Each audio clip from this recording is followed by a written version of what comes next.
وصفتنا لليوم، لا ودني صارت حكمي هلا. هذا لما يقولوا لكم الرز الريحه ما طربتني، فرجعت ضفتهم هدلون لحتى اخذ المقادير صح. يا سلام الروايح اللي بلشت تهفف. شوفوا اللحمه رايحه نيفه، شيء انه بتعمل لها هيك عم تفرط. انا دائما هي الاكله هي والمضغوط بنصح انه ما يكون اللحم فيه عظم.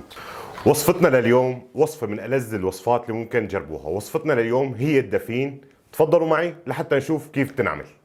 تقريبا استخدمت ربع كاسة زيت نباتي، الزيت الابيض. رح اضيف عليها 3 حبات من البصل. بس بلشت البصلة تدبل عنا رح اضيف عليها 5 اسنان من الثوم وقرن فليفلة كامل. حدة حلوة هذا الموضوع، راجع انتو كيف بتفضلوا هي الاكلة. عودين من القرفة، حبتين لومي، 3-4 ورقات غار، كم كبشة قرنفل تقريبا شي 10، كم حبة فلفل اسود، كم حبة هيل، معلقة كبيرة من دبس البندورة، معلقة كبيرة مليانة من كزبرة اليابسة، نص معلقة من الفلفل، معلقة كبيرة من الكمون، معلقة ونص كبار من البهارات. البهارات عم نحكي هون بهارات الكبسة، ومعلقة كبيرة من البابريكا. بهاراتنا مثل ما هن رح ننزلهم هلا فوق البندورة وباقي المكونات، ونعمل لهم هلا تحريكة مع بعض.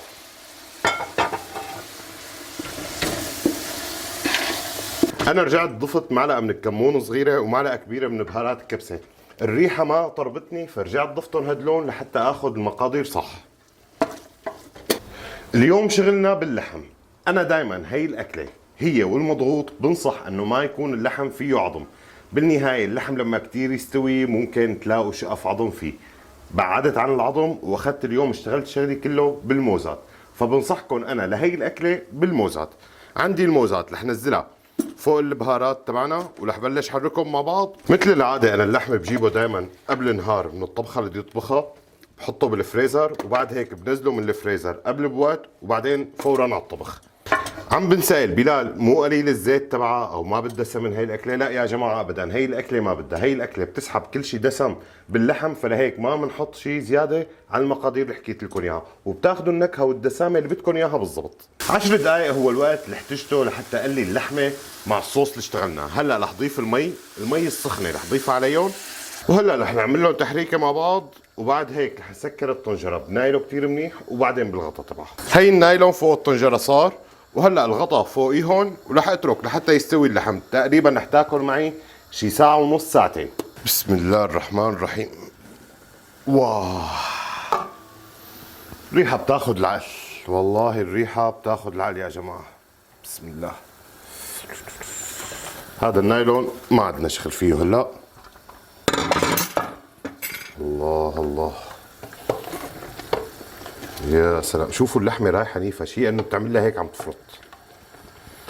طيب هلا اللي رح نعمله رح ننزل الرزات تبعنا فوق اللحم وفوق الصوص تبعنا.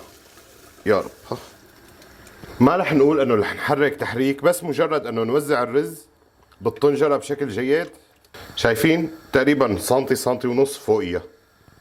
هلا بنحط ملح الطبخه وبنرجع بنسكر بنفس الطريقه بالضبط. يا رب بسم الله. وهيك اكلتنا بتكون صارت جاهزه. شوفوا لي على هالمنظر تبع الرز اللي كل حبه بحبتها. يا رب بسم الله. هذا وقت يقولوا لكم الرز النسري فهذا هو. بسم الله.